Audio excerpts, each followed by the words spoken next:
Hello প্রকৃতিপ্রেমী পশুপ্রেমী বন্ধুরা, আপনারা কেমন আছেন? আপনাদের জন্য একটি নতুন ভিডিও নিয়ে এলাম। আমাদের প্রকৃতি মা, তার তো অনেক গহনা আছে, কিন্তু আজকে একটি নতুন গহনার নাম বলবো, যেটি ক্লাউডি ফরেস্টে পাওয়া যায়।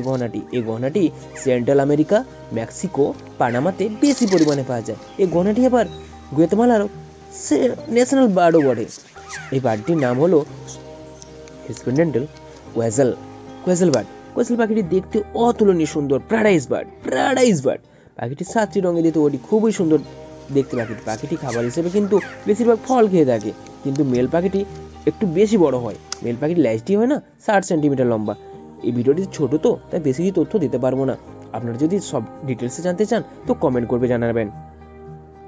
এই পাখিটি জোড়ায় থাকতে পছন্দ করে, আর মা পাখিটি 1 থেকে 3টি ডিম দেয়।